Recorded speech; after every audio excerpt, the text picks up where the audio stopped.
Welcome to the 2021 EMS South Central Region Conference. And we are excited to have you with us.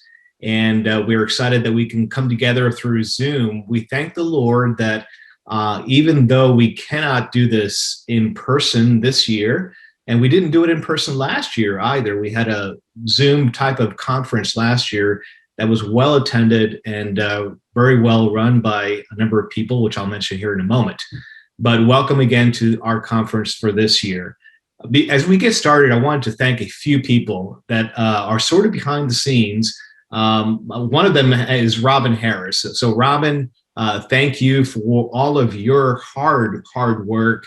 As some of you know, my name is Michael Ortiz. I teach at Dallas Seminary, but I am the current regional VP for the South Central region. And that's a conversation that's a process that took a little bit of talk from Robin. So I know she's laughing, but she sort of led me in this direction. And so I serve as the regional VP for this current year. Robin is currently serving as the EMS national president. And I am so proud of her and so glad to say that she's representing us on the national level coming out of our region here, the South Central region. And we're excited to have her in that role. But thank you, Robin, for what you've done with us this year to get us ready for this. Her husband, Bill Harris, is also behind the scenes, and he's been doing quite a bit. I wanted to also thank Ann Hutchins, who serves as our administrative assistant for our Department of Missiology and Intercultural Ministries at DTS. So Ann is, as our administrative assistant, she's also been working really a lot behind the scenes, trying to get things set up for our conference this year. Behind the scenes also, you have a gentleman by the name of Jonathan Daly. And Jonathan has been identified as a super user. Now, I'm not a tech guy, and I'm not sure exactly what that means, but I think he's sort of overseeing the whole thing. And so he's got access to all the channels, all the Zoom meetings, and so on. And on the bottom of your schedule, you will see his contact information. So if at any point during the time today that you need anything from a technical standpoint, having any trouble getting on and so on, please communicate with Jonathan. He will be very happy to help you with that. I wanted to start out by sharing something about what's happening within EMS. And so I'm going to share a screen here and highlight a few things. And I think you can see that, Robin? Yes? Okay, good. So this is EMS at the national level. We have been doing quite a bit over this past year to update a few things and sort of take EMS in a not in a different direction, I want to say that, but just kind of refine a few things. So I'll just highlight here, this is our web page, and I wanted you to be aware of this page for a number of reasons. Well, first of all, look at the tagline there is facilitating scholarly support of the Great Commission. In essence, that is what EMS intends to do. I also wanted to highlight a few things in terms of the publication. You'll see there the Journal of Evangelical Missiological Society. This is a new journal that has been put together, and you could see there a little bit more about it. But I encourage you to go in there and you begin to see some of the articles that are located within that journal, which would be very helpful, as well as the occasional bulletin, which was our prior journal in essence. And there you can have access to a number of articles and publications from the years past. I also wanted to mention a few things in terms of our conferences. You'll see here that we have a national conference. I want you to make note of this as well. The national conference, which will have the same topic as our regional conference, communications and mission. And that national conference will be held on September 17th through the 18th of this year, and right here in Dallas. So make note of that, and hopefully we could have some of you attend that conference as well. Also here you can see all the other regional sections, including our own South Central as well. I wanted to also mention one other thing that I think is really significant, especially with regard to where we are in our culture today. So EMS, the board, we have worked really diligently to provide and put together a document. So this is the EMS's call for racial unity. And this is again, we believe a very timely publication on our behalf. And you could gain access to that by going to our webpage as well. There are also some here under membership. You could see how to join EMS. If you're not a member and you're on this call, please explore that as an option. There are some really good benefits on there, including you get a copy of the annual compendium. So that is the compilation, in essence, of all the papers at the national conference that have been selected for publication from the national conference. You have an access to that. You have discounted registration for the national conference. There's going to be a member directory. So imagine not just from our region, but from across the country and even beyond, you will have access to all the members, and that's coming soon as well.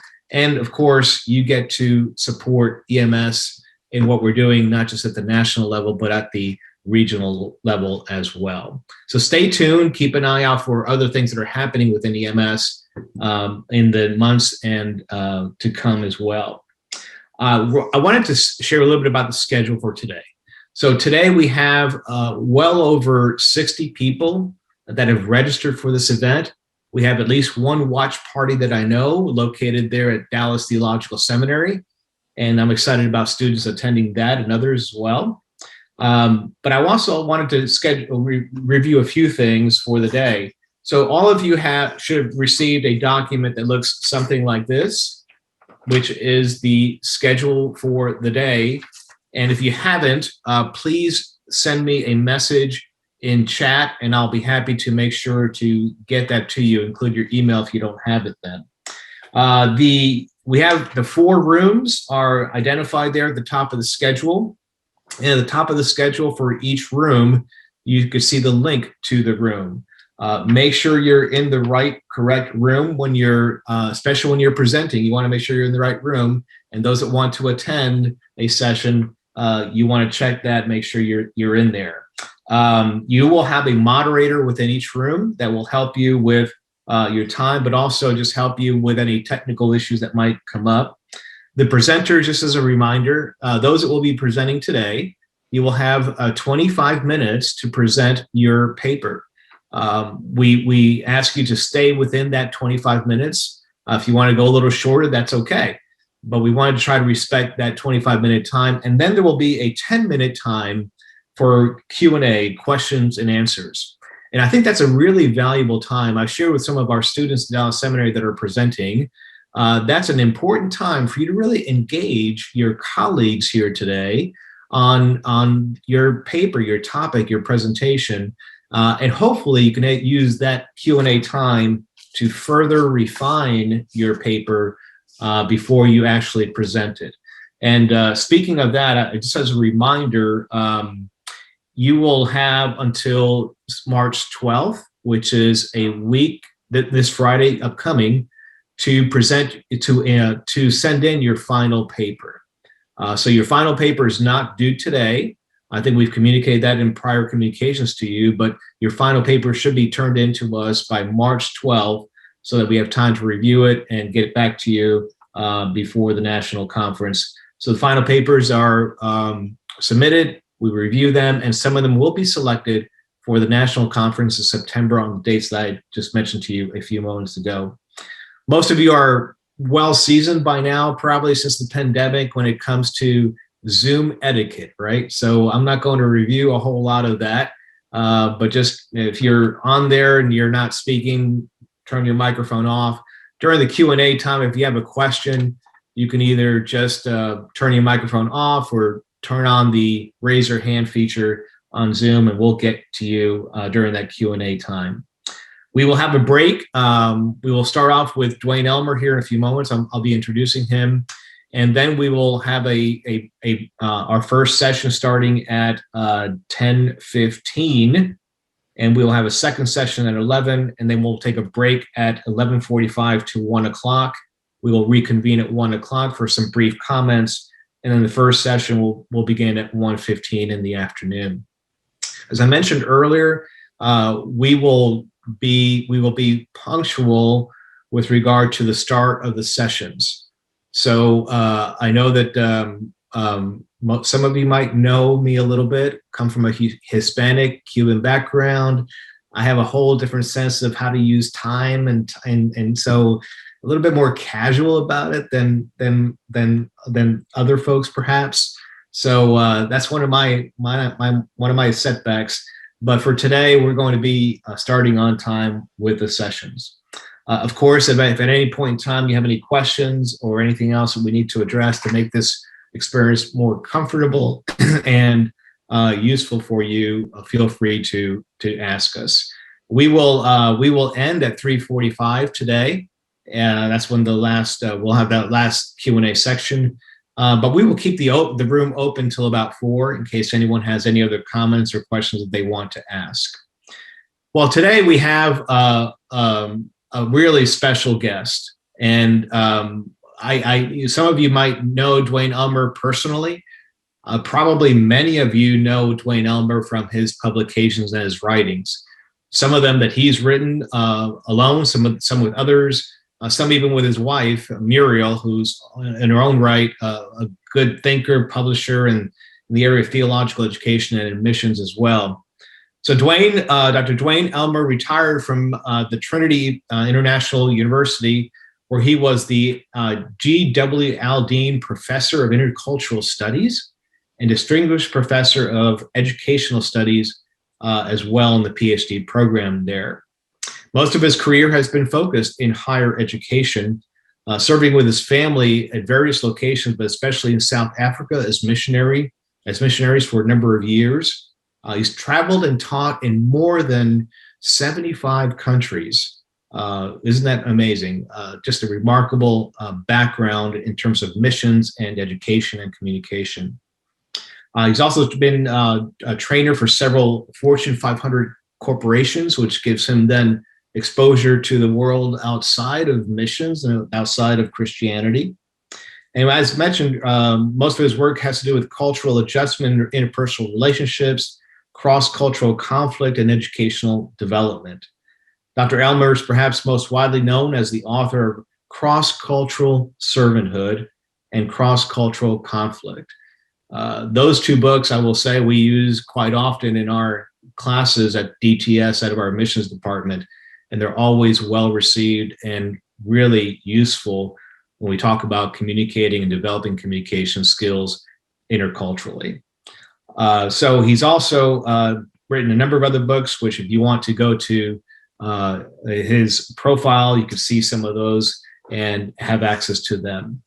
So please join me in welcoming our friend and colleague, Dr. Duane Elmer. Duane, thank you so much for joining us, and we are thrilled and excited that you're able to join us here today, and welcome, sir. Thank you, Michael, for that generous introduction.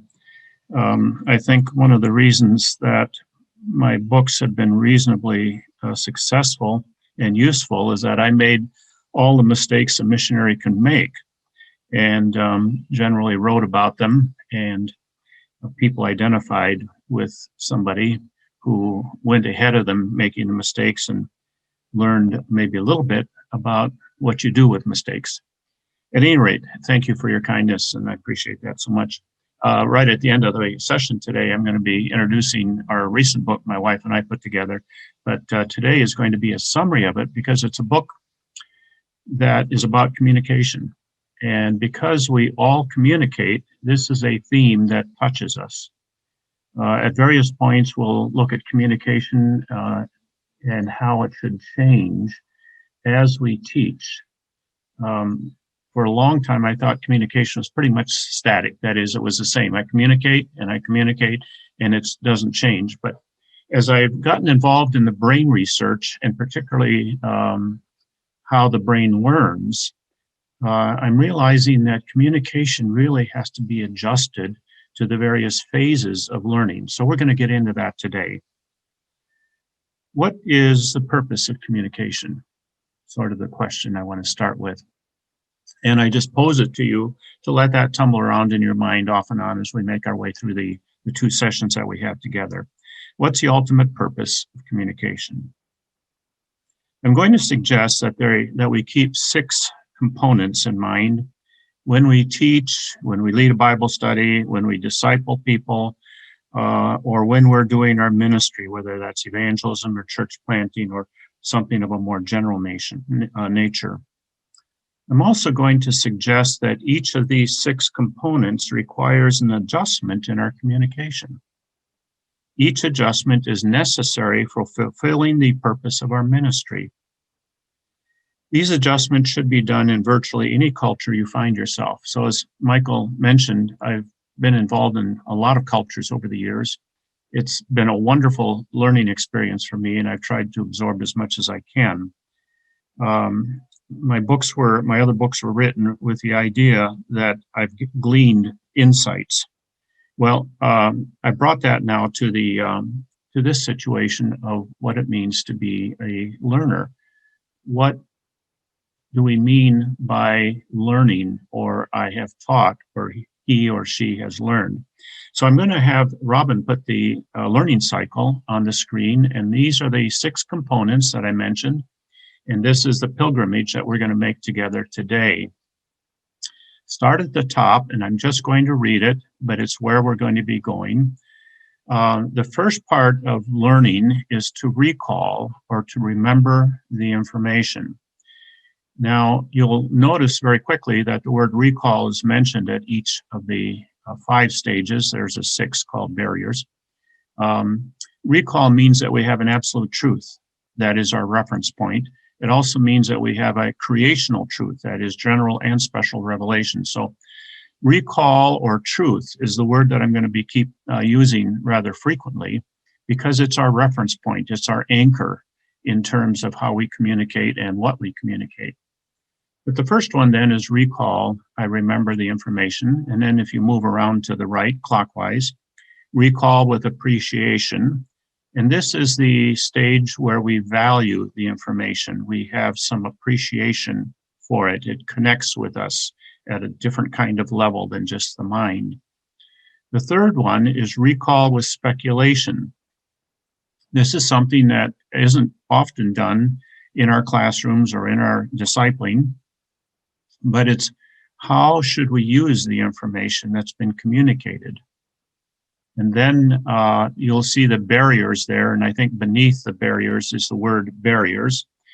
And here's something that is completely foreign to most classrooms and to mine as well, until my wife brought it to my attention. She's worked, and I'm going to be mentioning that later, with child survival programs in 6 or 7 countries, and she had about 500,000 moms with children under 5, and it was her job to keep them alive until they got past the age of 5, and they were far less likely than to die of a preventable disease. So USAID, an agency, U.S. Agency for International Development, required that part of her curriculum be to identify barriers to change, because they were finding that all kinds of consultants, teachers, intervention people were getting through stages 1, 2, and 3, but then the practical part just was never working out in the various cultures of the world where they were. So my wife brings that to the situation here, a very important piece. Continue then past barriers. We'll just ignore them for a minute. Recall with practice. I begin changing my behavior. The 5th level or stage, a different kind of learning, different kind of communication that's required here. And then recall with habit. And habit is a much larger, much more rich word than we often think about it. And the issue here is I do consistently. It's a sustainability of knowledge now, and becomes integral to life. And as it becomes integral, you'll see that arrow peeling off towards the center. Here is the ultimate goal of communication, Christ-likeness. And I chose 3 pieces here. My wife and I both chose. We were we were co-authors, the issue of character. That's huge in our Christian world these days because we're finding character and integrity to be lacking in people with an alarming regularity. And then it's wisdom. Wisdom is, in the scriptural sense, the working out of God's truth. So Christ-likeness that encapsulates at least these three pieces. So we're going to go back now and start with recall. I remember the information. And one of the concerns that I have, at least, is the ambiguity of teaching. How do I know when my students have learned? How do I know if they're remembering the important parts of the information? When I taught at Wheaton as well as at Trinity, one of my concerns was they were leaving my class, and in 5 minutes they were in another class, and then they were in another one, and after that they had lunch, and after that they had some kind of activity, and after that, whatever. What is it that they're going to remember from my class with all that competition? Estimates vary, but there's little question that the majority of our lectures are mostly gone. They've evaporated in less than 24 hours. 90% up to 93% is out of our memory. It's gone. And the research, brain research, is quite clear that once it's forgotten, it's not retrieved unless there's some kind of instrumentation that helps us to retrieve that information. That is, we don't retrieve it on our own. This causes me concern. It should cause us concern because we are teaching truth, and truth should make a difference. And so we put enormous stock in the truth, and well, we should, for we are speaking for God at the point that we speak truth. Question is, can we do better on this matter of retention or remembering? Retention is a word that the researchers used. Remembering is a wonderful Old Testament word that comes through to us in the English. To remember God through all of these kinds of sacrifices, altar experiences, and various items that the Jewish people did to remind us that Yahweh is the one singular God we worship. But if we can do better on helping people remember, what does better look like? How do we get there? So this first one is recall and remember. So if our goal is telling the truth, we would be amazingly successful if just the telling of it was all that there was to it, but there's more. I'm going to make a statement that might jar you, but truth is not the goal of communication. It's the means to the goal. The goal was the center part of that learning cycle. The goal is to bring people into Christ's likeness. Teaching truth is an important and necessary element in that goal. So if obeying the truth then is something that we move toward, and it is not an occasional obedience that we're looking for, but a sustained life given to honoring God in word and deed. There are three concepts that the brain research tells us, and then I'm going to mention a couple that are more incidental but still important. Three concepts that guide us in increasing memory, in helping our students remember more effectively the truth. And then we're going to talk about some strategies for these concepts. The first one is, does the information make sense? Is there comprehension? How do we know whether or not they know? And by knowing, I mean more than just the ability to give rote memory feedback, but they're able now to repeat it back in their own words, to summarize it in a way that is accurate to the original delivery, whether it was reading a chapter of a book or listening to a lecture or whatever. Now, one of the things that's important about checking on knowledge to make sure that the learners, whether they're in your Bible study group or just somebody you're chatting with about some part of Scripture, that the important thing to remember is that when you ask them to rehearse, to tell them what was important or to summarize what was said, it engages the brain. When the brain is engaged, that is the very early beginnings of learning, because now they're formulating something that someone else has said or that they've read, and they're formulating in their own words, and that takes cognitive activity. And it begins the very elementary level of a neural pathway, which eventually can be strengthened into a neural network. So one of the things that I often will do in my class is I'll say I'll stop after an important point. By the way, not everything I say is of equal importance. That would be ridiculous. However, what we don't know is what the students or the learners or the listeners consider important, because the Holy Spirit speaks to different people at different times about different things. So I never know when something incidental that I might mention is actually what the Holy Spirit uses. So I have to allow them an opportunity to express to somebody. And here's what I'll say. Somebody summarize what I've been talking about and what point sticks out to you, or what's the essence of that that's important to you. And now they're using their brain, and that begins what is called immediate memory. Now, at certain points, I do something else, and this is part of the strategy for helping things make sense and for providing meaning, which we'll get to in a moment. Muriel and I both used rather extensively something called Memo to Myself. We actually attribute this to Ted Ward, who was our mentor at Michigan State University, pretty much a global traveler, and whenever he traveled for the university or for our Agency for International Development, he would spend time with missionaries, another 2 or 3 days, and he would work with them. So he had broad exposure. He has this Memo to Myself. Here's what it's about.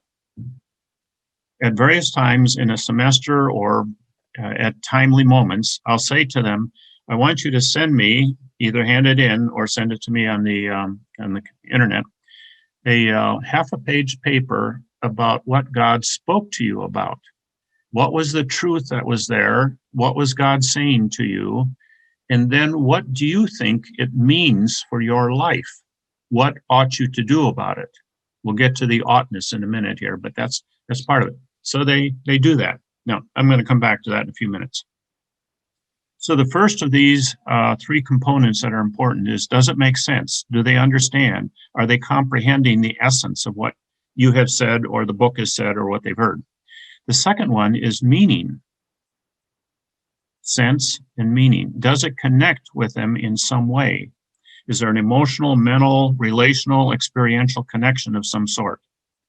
The brain looks for connections. And when it makes a connection, that part of the neural network is stimulated, and it strengthens that connection. And when it is strengthened, it increases the likelihood that people will remember that piece of truth because it's now attached to some other piece. One of the things I used to do when I introduced my intercultural communication class at Wheaton, most of my students are juniors and seniors, and I had to admit to myself that many of them were taking it because it met a general education requirement, not because they were interested in intercultural stuff and they weren't interested in missions. They were just there because it was a checklist item. And so they were sitting there for all the wrong reasons. So when I started out my class, I said to everybody, hoping that I could garner their attention for a few moments, this will be the best class you ever have in preparation for marriage.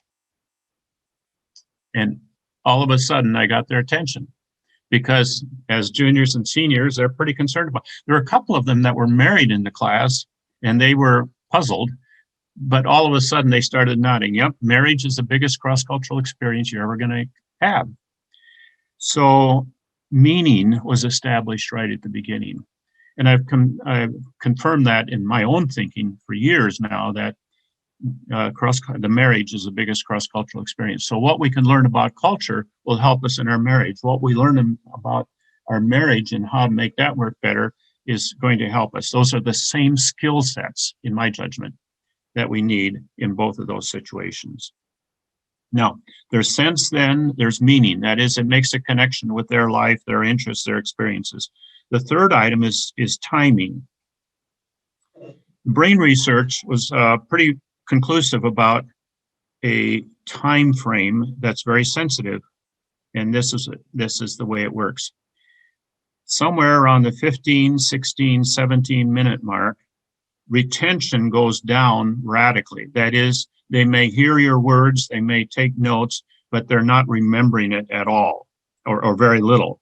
And at the 17-minute mark, roughly, for about 7 to 8 or 9 minutes, there is very little retention that's happening.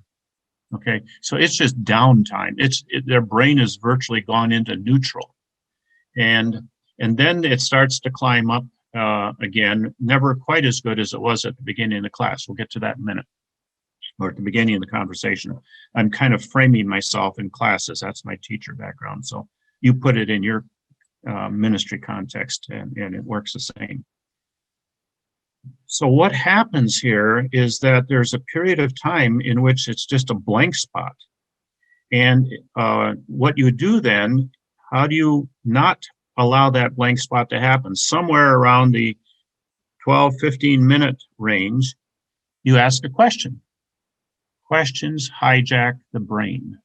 Everybody becomes alert when you ask a question. Everybody wants to answer it, at least in their mind, if not verbally. Or you give an illustration. You remember when the prof gave an illustration in your class, you were listening. You somehow tune back in. And so what happens is it stops that slide into that dead zone, and it brings them back into attention to what you've got to do. That is, it continues to allow them to engage with the truth. That's important. A story is another one. Stories are always favorite things, and people who can tell good stories in the classroom tend to be favorite teachers. That's in my experience, at least. Now there's two. So timing is important. Meaning is important. That is a connection with their experience, and making sense of it. Comprehension is important. Now, a couple of other just quick tidbits, and I got to keep moving here because I've got to make sure I've got my timer going, and I've already fallen behind. The first 15 minutes of class time or mentoring time or Bible study time, students' minds are most alert, and you've got them captured. Don't use the opening 5 or 10 minutes for roll call, all that announcement. That's a waste of the best time in the class or the best time in the conversation. Save all that stuff in the end. Their brains tend to go pretty much into neutral in the last 10 minutes of class anyway. The second thing is there's something called cognitive overload. There's cognitive load. That is, our brains are capable of handling so much information, and different people have different capacities for cognitive load. But there's something called cognitive overload, and if you keep pushing information on people, that information starts to just bounce off. It just evaporates to the side, and they've reached capacity. People have to have space and time to think, process. There's also something called cognitive onload. In my more crass moments, I call it cognitive regurgitation, okay, if you don't mind. That is, if then they're still forced to handle more information coming at them, and things just keep coming, they actually lose what was gained. This is all supported by the research. It's just amazing stuff. So we have to be careful about honoring this cognitive load. So I think we have to be, one of the things I've done is these intensives for a week or 2 weeks. We have to be very careful here, because it's possible we will push people into cognitive overload, maybe even worse than that. Now, one of the difficulties some of us experience is getting people to discuss. Can we get them to discuss? So if I ask students to share with their neighbors in class, they usually will do that, and that's okay. But in the conferences that I've done overseas, the first thing they say, if you're going to do that, you need to know that our students do not talk. They don't discuss. They listen. That's all they know how to do, and that's all they're going to do. You're going to be a failure. I've actually had people say that to me directly. You are going to fail miserably. And their other concern was that they would be embarrassed by inviting me into the conference. Have you ever noticed what happens to students as soon as they walk out of the classroom? What are they doing with each other? They're just yakking away like crazy. They know how to talk. They know how to think. They know how to discuss. They know how to communicate. Why is it then when they walk into the classroom, they remain silent and they refuse to talk? And this is even more true in some cultures. It's because we've conditioned them, I think, to do that. So we have to help them then unleash, because when they begin to talk, they begin to think. More serious learning does not happen without thought. And thought takes time, and it takes a safe environment. We're going to get to that in just a moment. When they trust us, they will talk, they'll discuss, they'll challenge each other, they'll think, they'll strategize on their own, they'll think about applications. When I was in China, both Muriel and I were doing a workshop for pastors there. We had about, I guess, 30 or 40 in the session. Another person was having another group about same size down the hallway. He strictly lectured, okay? We said we're going to discuss. The person who invited us there said, please don't do that. That doesn't work with Chinese people. Going to cut it short, okay? After about 2 to 3 hours, one of them, and a series of questions that we would ask, and we'd give a little bit more information because they weren't ready, a little bit more information, they weren't ready. And finally, one of the people in the group answers a question. We found out later that he was the pastor of about a congregation of about 20,000 spread over a number of churches, okay? Now, the idea here is when the opinion leader or the recognized leader talks, everybody else has permission to talk. Very fascinating. Exact same thing happened with the First Nations people in Canada. I was there speaking on the concept of partnership between mostly Canadian missionaries and First Nations people. And my goodness, that was a tough one, because the First Nations people, my first question was, what does partnership mean to you? I'm engaging them. I want them to think. I want them to talk. I want them to frame something out of their own narrative. Nothing. Eventually, he turns out to be the chief. Later, I find out this person talks, and here's what he says. When we hear the word partnership, we think it's another way for the white man to control us. Now, that started quite a bit of discussion. You can imagine. People will discuss if they are in a proper framework. Now, that takes us then to the second level, the second component in teaching, emotion. So it's recall and appreciation, what was on your chart, and this is very important. I'm going to skip some steps here, some things, because I want to make sure I get approximately halfway through. So we can maybe come back to it later when we have the questions. The fMRI, some of you all know MRI, some of you know functional magnetic resonance imaging. It allows for electrodes to be put on various parts of the brain to measure, and I'm going to talk now about cognitive activity, and that is the measuring of the thought, logic, and reasoning part of the brain. Sometimes it's 2 electrodes that are needed, or 3. And then there's another electrode that was put on the part of the brain that measures the stimulation of emotion. Now, there are 2 types of emotion people bring to the classroom, positive and negative, very easy. Probably the most common negative emotion is boredom. But then there's also worry or anxiety or feeling troubled about something.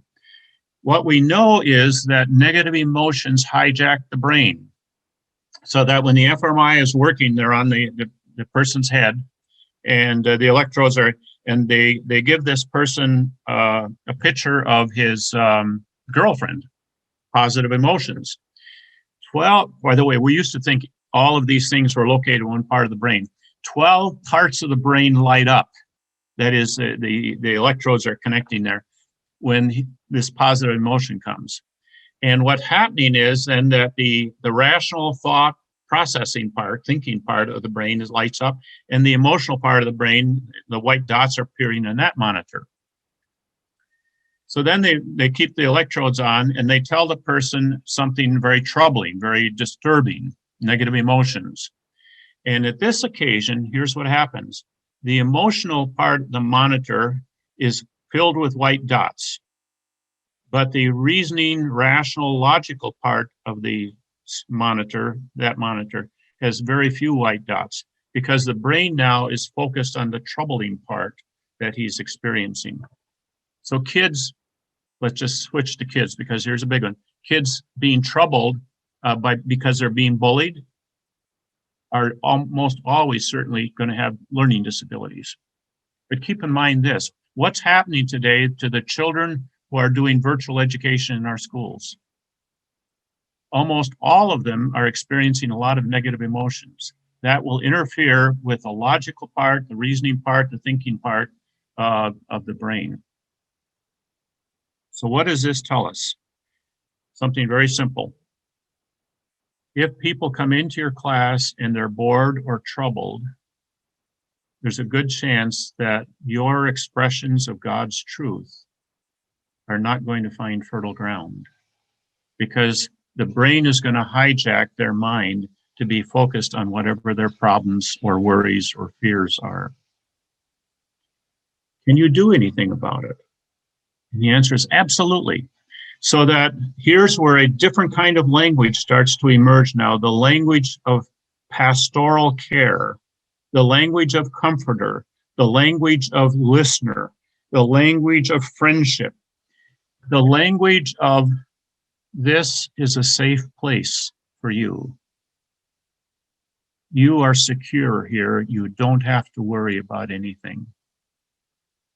And so with that kind of atmosphere now, God's truth is much more likely to find fertile ground.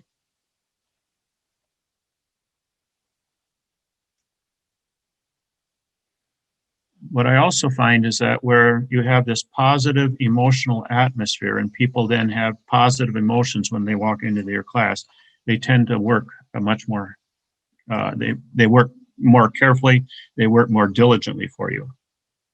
Now, what's the interface here between communication and missions? I mentioned a few already.